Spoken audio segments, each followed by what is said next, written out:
ദൈവത്തിൻ്റെ നാമം വാഴ്ത്തപ്പെടുമാറാകട്ടെ. ബഹുമാനരായ നിങ്ങൾക്കെല്ലാവർക്കും ഒരിക്കൽ കൂടെ വന്ദനം. ഈ ചില ആഴ്ചകൾക്ക് മുമ്പ് ഞാൻ കേരളത്തിൽ ചെന്നപ്പോൾ തിരുവനന്തപുരത്ത് എൻ്റെ പ്രിയപ്പെട്ട സ്നേഹിതനും അവിടെയുള്ള ലൈഫ് ഫെലോഷിപ്പ് ചർച്ചിൻ്റെ സീനിയർ ശുശ്രൂഷകനുമായ പാസ്റ്റർ സാം വർഗീസുമായി ചില മണിക്കൂറുകൾ ചിലവഴിപ്പാനിടയായി.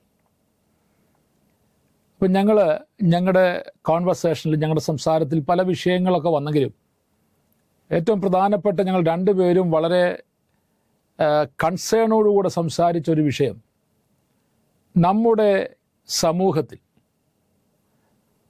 ആത്മമണ്ഡലത്തിൽ വളരെ നന്നായി പ്രയോജനപ്പെട്ടുകൊണ്ടിരുന്ന നമ്മുടെ സമൂഹത്തിനും ദൈവരാജ്യത്തിനും ഭാരത സുവിശേഷീകരണത്തിനും ഒക്കെ നന്നായി പ്രയോജനപ്പെട്ടുകൊണ്ടിരുന്ന പലരും ഇന്ന് നമ്മുടെ സമൂഹത്തിലില്ല. അവർ മറ്റു പല ആശയങ്ങളിലേക്കും മറ്റു പല ചിന്താഗതികളിലേക്കും ഒക്കെ അവർ പോയി. അപ്പോൾ അതിൻ്റെ കാരണങ്ങൾ എന്താണ് എന്ന് ഞങ്ങൾ അങ്ങോട്ടും ഇങ്ങോട്ടും സംസാരിച്ചപ്പോൾ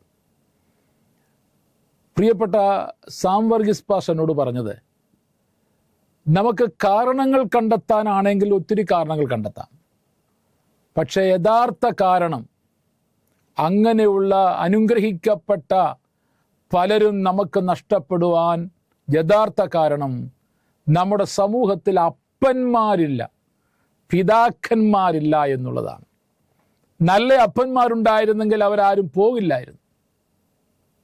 നമുക്കൊത്തിരി ലീഡേഴ്സ് ഉണ്ട്, നമുക്ക് അപ്പന്മാരില്ല. അതെന്നെ ആഴത്തിൽ ചിന്തിപ്പിച്ചു പ്രിയ സാം പാസ്റ്റർ പറഞ്ഞ കാര്യം. അന്നു മുതൽ യഥാർത്ഥ അപ്പൻ എന്ന വിഷയത്തെപ്പറ്റി ഞാൻ ഇങ്ങനെ പഠിക്കുകയും ചിന്തിക്കുകയും ചെയ്തുകൊണ്ടിരിക്കുകയാണ്. അടുത്ത ദിവസങ്ങളിലൊക്കെ ഇതേ ടോപ്പിക്കിൽ ആധാരമാക്കി ചില ചെറിയ ചെറിയ വീഡിയോകൾ ഞാൻ നിങ്ങൾക്ക് വേണ്ടി ഞാൻ സമർപ്പിക്കുവാൻ ആഗ്രഹിക്കുന്നുണ്ട്.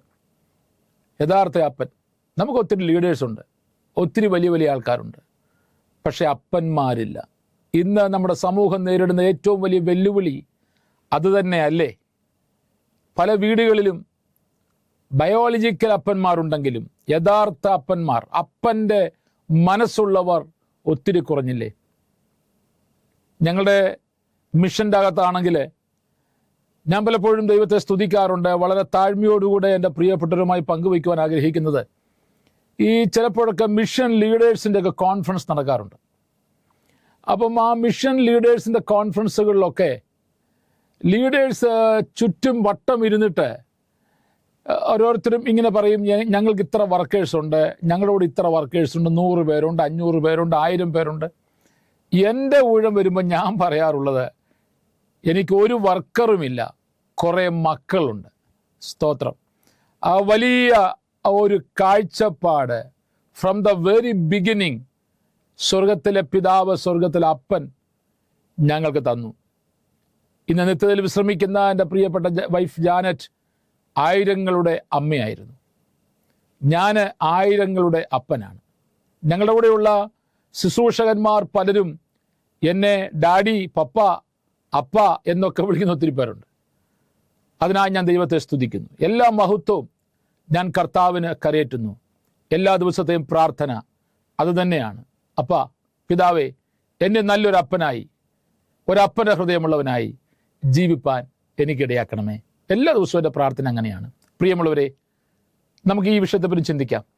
അപ്പന്മാരുടെ അഭാവമല്ലേ നമ്മുടെ സമൂഹത്തിൻ്റെ ഏറ്റവും വലിയ ചലഞ്ച്? നമുക്ക് അപ്പന്മാരാകാം. ലീഡേഴ്സിനെയല്ല നമുക്ക് ആവശ്യം, അപ്പന്മാരെയാണ് നമുക്ക് ആവശ്യം. God bless you.